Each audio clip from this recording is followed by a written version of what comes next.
The Lord speaking to us regarding preparing our lives for the coming of the Lord. और इस तरह से प्रभु बातें कर रहा है और उसके आगमन के लिए हमें तैयार कर रहा है. And once again, before we get into our subject, we will read 1 Corinthians chapter 15 and verses 51 and 52 all together, please. पहला कुरिन्थी 15 अध्याय और उसका 51 और 52 पद को हम लोग एक साथ मिलकर के पढ़ेंगे. सब लोग निकालिए. 1 Corinthians 15, 51, 52.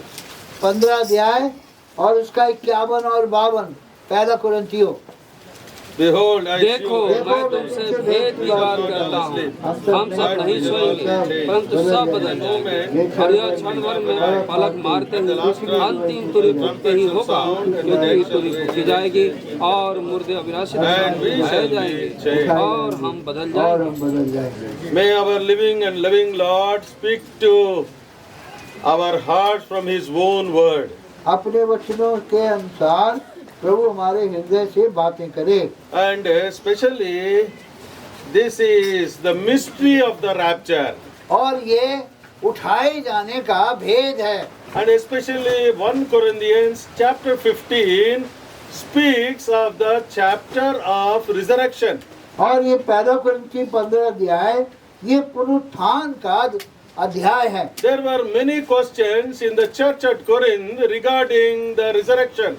और पुनरुत्थान के विषय में कलीसिया में बहुत सारे सवाल थे. At least there are 4 questions in this chapter 1 Corinthians 15. पहला कुरिन्थी 15 अध्याय में 4 सवाल कम से कम हैं. First of all, the question is, are the dead raised?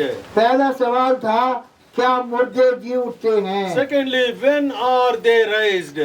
दूसरा सवाल था कब उठते हैं. And thirdly, why are they raised? तीसरा मुर्दे क्यों उठते हैं. And fourthly, how are they raised? और चौथा कैसे उठ जाते हैं. Vividly, Paul the Apostle, by the Spirit of God, written about wonderfully about the resurrection. और पौलुस ने अद्भुत रीत से पुनरुत्थान के विषय में इस अध्याय में लिखा है. The resurrection of the Lord has been written. प्रभु यीशु मसीह के पुनरुत्थान के बारे में लिखा The है. resurrection of the dead saints written. और मुर्दों का जी उठना लिखा है. The resurrection of the saints which were alive at the time of His coming. उस समय जो संत जिंदा रहेंगे उनके पुनरुत्थान के विषय में लिखा है. If you read God's word, there are much vast things that are written about resurrection. अगर आप वचन को ध्यान से पढ़ेंगे अरे बाप रे इतनी सारी बातें लिखी हैं. But we are not going deep into all those things. लेकिन उन गहराइयों में हम नहीं जाएंगे. At least to understand our theme. हम अपने जो विषय है कम से कम इसको समझ लें. We shall all be changed. हम सब बदल जाएंगे. What kind of resurrection that is? ये कौन सा पुनरुत्थान है. This is the first resurrection. ये पहला पुनरुत्थान है. When we talk about the first resurrection, जब हम पहले पुनरुत्थान की बात करते हैं and you may be thinking that there may be second resurrection also. आप सोचते होंगे अभी दूसरा भी होगा. When we talk about second resurrection, जब दूसरे की बात करते हैं we will be thinking about the third. तो हम सोचते हैं तीसरा There are no पुनरुत्थान such भी kind of होगा. resurrections. इस तरह के पुनरुत्थान नहीं है. First resurrection, पहला पुनरुत्थान last resurrection. और आखिरी पुनरुत्थान. Only these 2 resurrections are there. केवल 2 ही पुनरुत्थान है. But we are dwelling upon the first resurrection. हम लोग पहले पुनरुत्थान पर टिके हुए हैं. And उसी की बात कर रहे हैं. Paul had this desire also. और पौलुस को भी ये इच्छा थी. To understand, I wanted to read a verse from the epistle unto Philippians. फिलिपियों की पत्री से हम आपको ये वचन पढ़ना चाहते हैं. Philippians chapter 3. फिलिपियों की पत्री 3 अध्याय And we will be reading verses 10 and 11 all together. और 3 अध्याय का 10 और 11 हम लोग एक साथ पढ़ेंगे. Philippians 3, 10 and 11. 10 और 11 पहला फिलिपियों की पत्री 3 अध्याय.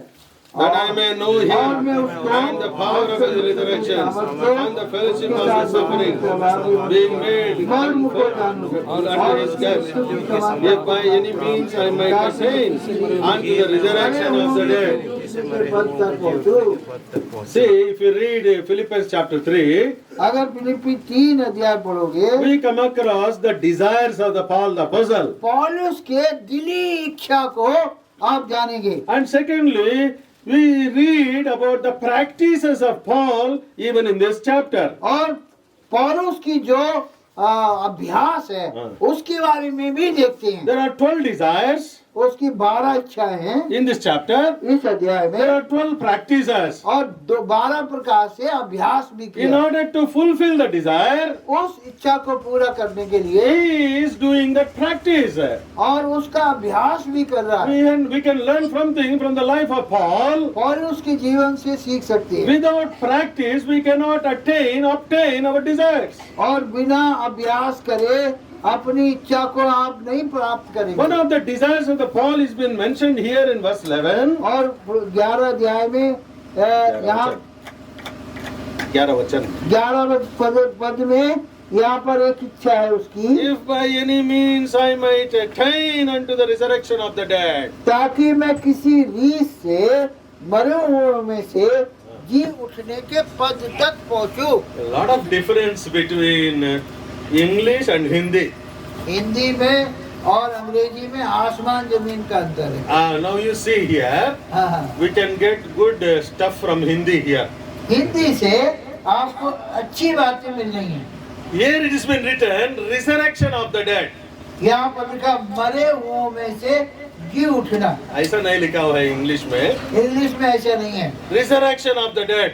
लिखा है मरे हुओं का पुनरुत्थान। बस उतना है. बस। But Hindi version says, Hindi में लिखा है, resurrection from the dead. लिखा है मरे हुओं में से जी उठने के पद So तक two पहुंचो। things here we see. दो बातें देखते हैं, Resurrection from the dead, मरे हुओं में से जी उठना and secondly, resurrection of the dead. और मरे हुओं का जी उठना। What is this thing? What is the other thing? ये दोनों में क्या अंतर है? Resurrection of the dead, Paul desires that. पौलुस की इच्छा है मरे हुओं में से जी उठने के पद तक पहुंचूं। That is a mortal body, vile body, transforming into glorious body. उसका मतलब है ये हमारी जो दीनहीन देह है हाँ. बदल करके महिमा की देह बनना। That's what he writes to the Corinthian believers. और यही कुरिन्थियों के विश्वासियों को लिख रहा है। He wants to be in that part of resurrection. और उसमें भागीदार बनना चाहता है। Why? क्यों? Revelation chapter 20. प्रकाशित भाग 20 अध्याय। Revelation chapter 20. 20 अध्याय। We see several wonderful things there. यहाँ पर बहुत बातें देखते हैं। Revelation chapter 20 and verse 6, please. 20 अध्याय का 6 पद। Blessed and holy is he that hath part in the first resurrection. On such second death hath no power, but they shall be priests of God and of Christ, and shall reign with him 1,000 years. धन और पवित्र वो है जो इस पहले पुनरुत्थान का भागी है।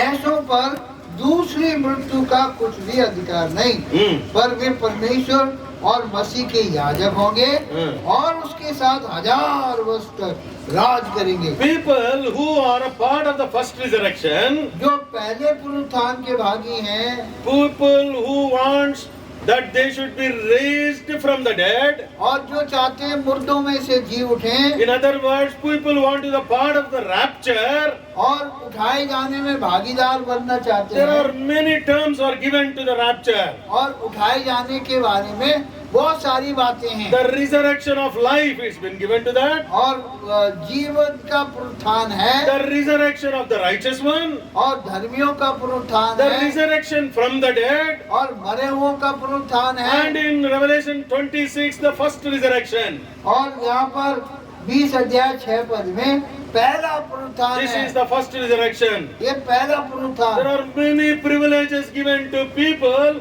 who are the part of this first resurrection. जो प्रथम पुनरुत्थान में भागीदार होंगे, अरे उनके लिए बहुत सारी सुख सुविधाएं हैं। And the greatest is they will reign with the Lord. सबसे बड़ी बात प्रभु के साथ राज They करेंगे। are not a part of his kingdom. उसके राज के वो भागीदार हैं। भाग नहीं है.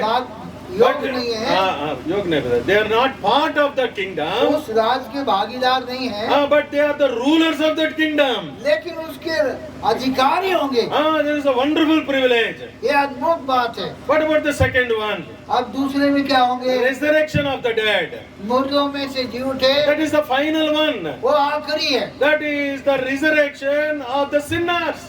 ये पापियों का पुनरुत्थान है। And the first resurrection is पहला पुनरुत्थान the resurrection of the saints. संतों का पुनरुत्थान है। Beloved, God wants that you should be part of first resurrection. परमेश्वर चाहता है आप प्रथम पुनरुत्थान के भागीदार हो। So that's why Paul vividly writes about the resurrection even in 1 Corinthians chapter 15. और पहला कुरिन्थी 15 अध्याय में पौलुस लिख रहा है पुनरुत्थान के बारे में। And the need of resurrection, आवश्यकता क्या है उनकी उठने की, importance of resurrection.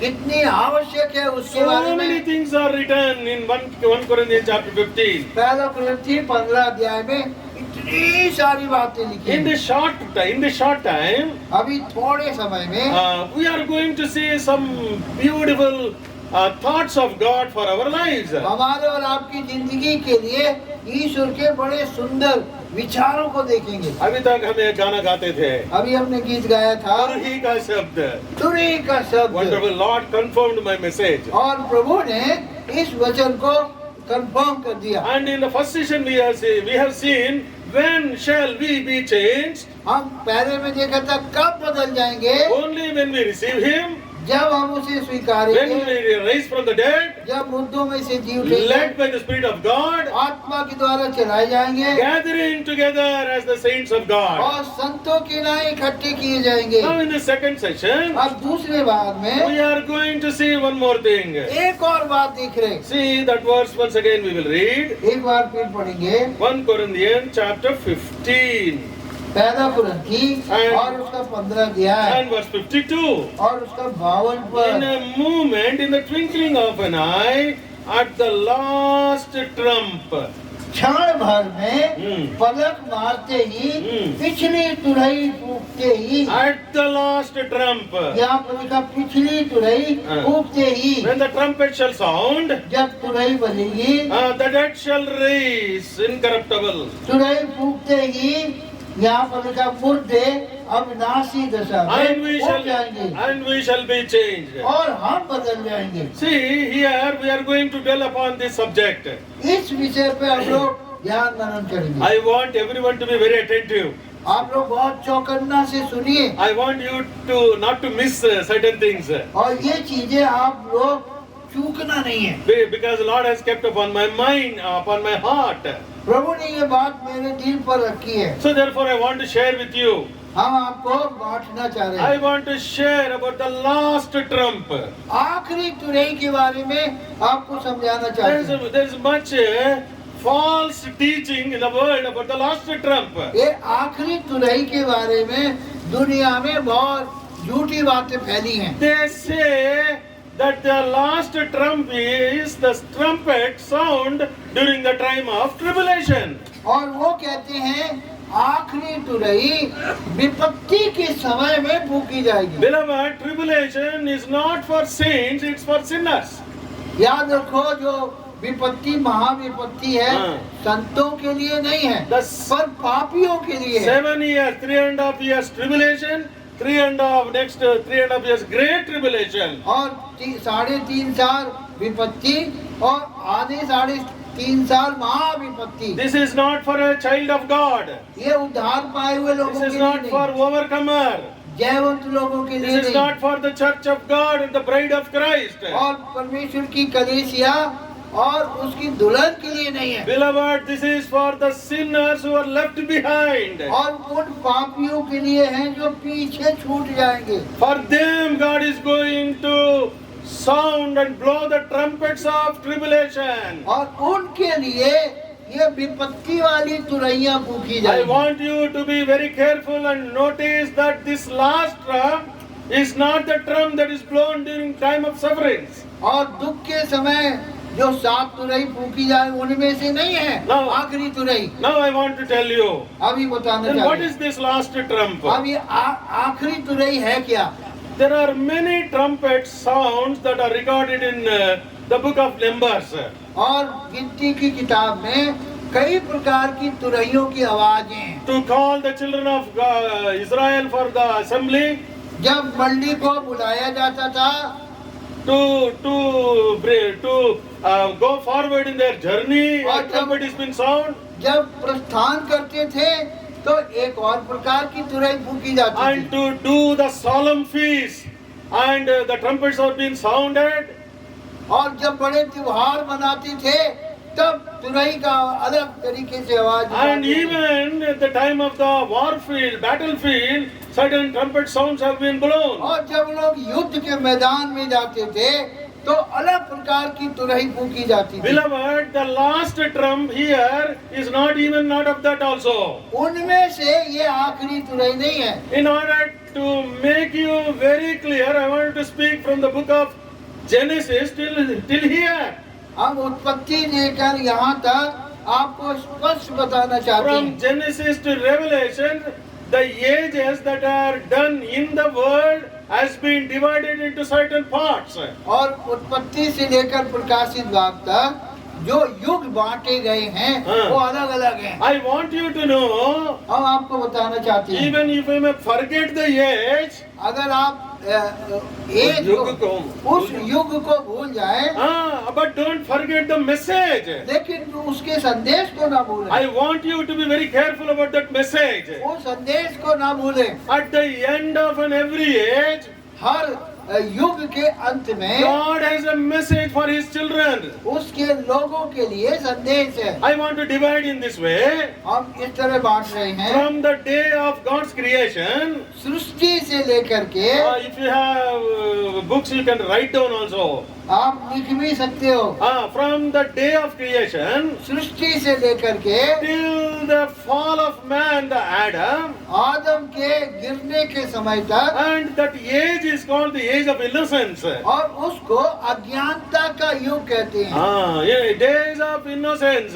अज्ञानता का युग, निष्कलंक युग, in other words और also. दूसरे शब्दों में अज्ञानी है, कुछ मालूम नहीं है। Therefore, the day of the age of innocence. और अज्ञानता के काल में, At the end of this age, इसके अंत में what is the message? क्या संदेश I है? want this, you should be very careful. और हम चाहते हैं इसके लिए बड़े सावधान हो। You can forget innocence, you can forget age. युग भूल जाओ, अज्ञानता भूल जाओ, But you- और मैसेज नहीं भूलो। What is the message of God? परमेश्वर का क्या संदेश? At the end of every generation, every dispensation, God has a message. और हर युग के अंत के लिए एक संदेश है। What is the first message? पहला संदेश क्या है? अज्ञानता काल का। Come Genesis chapter 3. उत्पत्ति 3 अध्याय। The end of the age, that is very important. आखिरी बहुत मुख्य है। Chapter 3 of Genesis 3 अध्याय उत्पत्ति and verse 9. और उसका 9 पद। Genesis 3 and verse 9. 3 का 9। And the Lord God called unto Adam and said unto him, Where art thou? तब यहोवा परमेश्वर ने पुकार कर आदम से पूछा, तू कहाँ है? Adam, where art thou? आदम तू कहाँ है? God knows where is Adam. परमेश्वर को मालूम है आदम कहाँ है। What God Adam has done. आदम ने क्या किया वो भी मालूम है। God knows that Adam has been fallen into sin.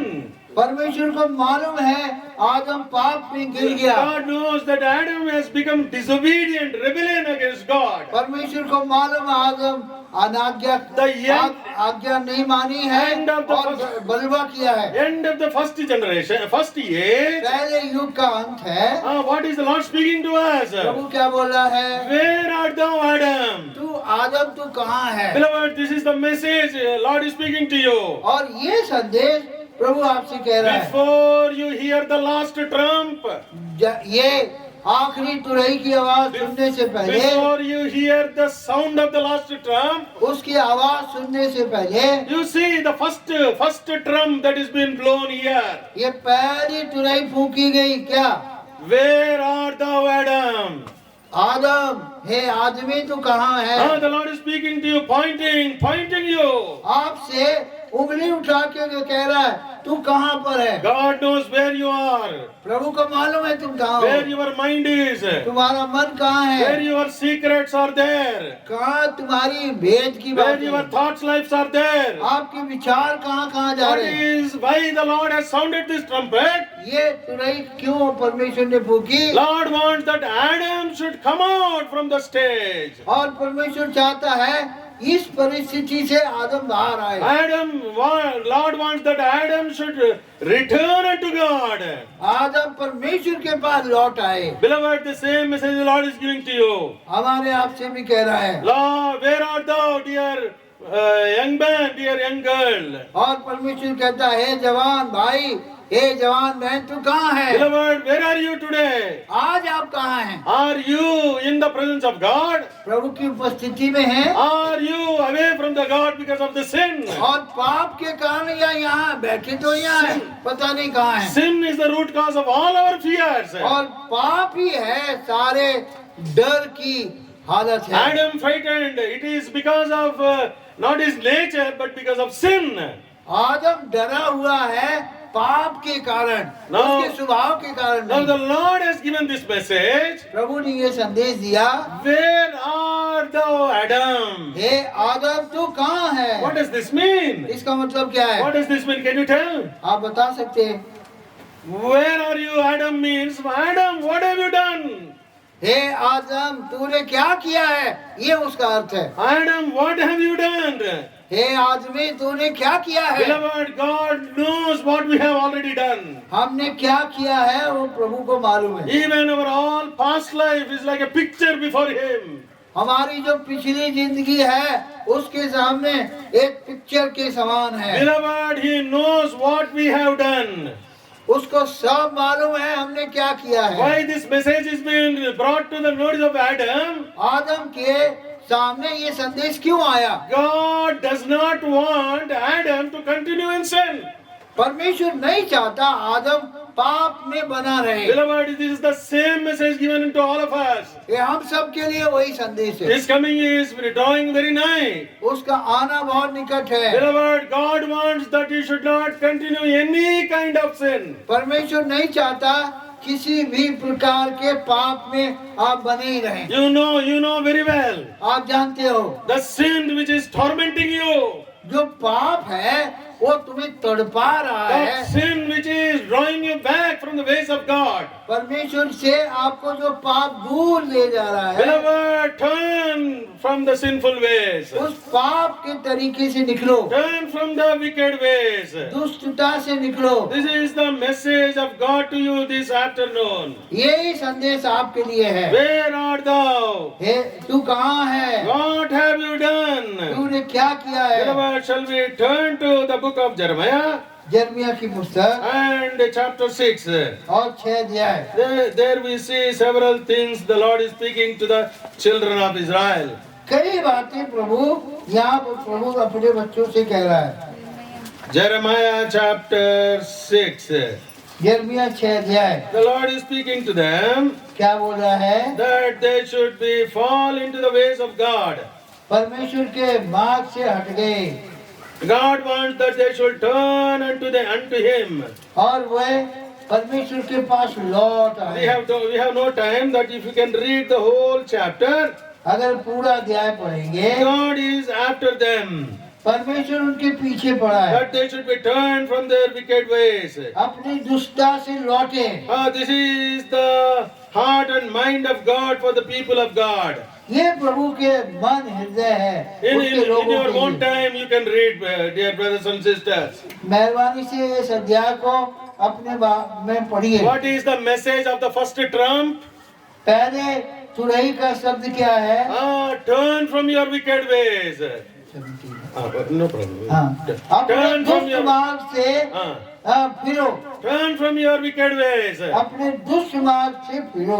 Therefore, don't live in sin. अब पापों में जिंदगी मत Don't बिताओ, continue in sin. पाप में बने मत रहो। So this is the last sound of the Lord at the end of the age. और ये युग के आखिरी का आप प्रभु की तुरही का आवाज है। Now coming to second age. अब दूसरे युग में आइए। Second age is the age of conscience. अब दूसरा जो युग है वो विवेक का युग है। This is from the time of the fallen of Adam till it comes to the time of Noah. और जब से आदम गिरा पाप में तब से लेकर नूह के समय तक That is the age of dispensation of ये conscience. विवेक का युग है। If you can remember, I'll forget also, no problem. हाँ, ये याद रखना और सब भूल जाओ लेकिन मैसेज याद रखना। Message तो याद रखना है. What is the God's message at the end of the dispensation of conscience? अब जो विवेक आ गया, पहचान आ गई भले बुरे की, उसका संदेश क्या है? Chapter 7 of Genesis उत्पत्ति 7 अध्याय and verse 1. और पहला पद। All together, please. सब लोग एक साथ पढ़ो। Genesis chapter 7 and verse 1. पहला पद 7 अध्याय। And the Lord ने said नूह unto से कहा, Noah, तू अपने घर समेत जहाज में जा, क्योंकि मैंने समस्त लोगों में से केवल we have a उन्हीं को seed अपनी righteous दृष्टि में before धर्मी me पाया है। in this generation. See what a wonderful testimony Noah has. नूह की कितनी अच्छी गवाही। What is the message? क्या संदेश है? Noah, come into the ark. हे नूह, तू जहाज में आ जा। In the day of the fallen of Adam, आदम के गिरने के दिन से because of sin, Adam has been driven out of Garden of Eden. पाप के कारण आदम को वहां से निकाल दिया। Now we see here once again wonderful invitation back to the ark. और दोबारा ये संदूक ये जहाज में आने का निमंत्रण है। Who will have a part? Who will have the invitation into the ark? किसको जहाज में आने का निमंत्रण है? Only righteous people. लिखा है केवल धर्मियों को। Sinful people have no part with the Lord. पापी लोगों का प्रभु के साथ कोई भी भागीदारी They नहीं। will never be with the Lord. प्रभु के साथ नहीं होंगे। The end of the second generation message is दूसरे युग का संदेश है be righteous. धर्मी बनो। The first end of the message is don't be sinful. पहले का है पापी मत बनो। Second one is righteous. दूसरा है धर्मी बनो। What does it mean by righteous? धर्मी का मतलब क्या है? What does it mean by righteous? बोलो, धर्मी का मतलब क्या है? क्या है?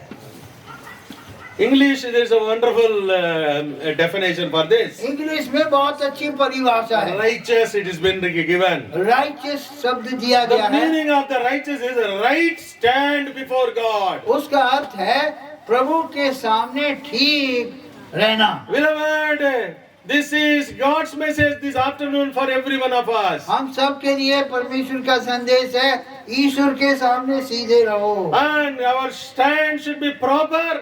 Our stand should be right in the presence of God. परमेश्वर के सामने हमारा जो खड़ा होना है सही होना है।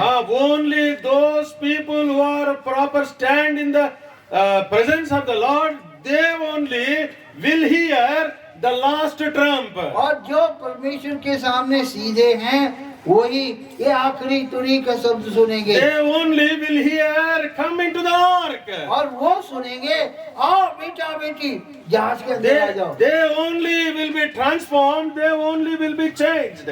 और वही बदले जाएंगे और वही परिवर्तित होंगे। Beloved, this is the message of the Lord's message at the end of second dispensation. ये दूसरे युग का ये दूसरा संदेश है। And the third the dispensation is अब तीसरा युग from the time of Noah अब नूह जब जहाज से निकला वहां से लेकर and till the time of Abraham. Abraham तक, That is the generation of human government. और वो है मानव जाति का राज्य। The human government, end of the human government, the message of God is और ये मानव सरकार के युग का अंत का संदेश है। there we see ये हम देखते हैं। And two things I wanted to bring to your notice. दो बातें हम आपके सामने लाते हैं। One is Genesis chapter 12 पहला उत्पत्ति 12 and verse 1. और पहला पद। Genesis chapter 12 and verse 1 all together, please. सब मिल करके पढ़ो। यहोवा ने अब्राहम Now से the Lord कहा, had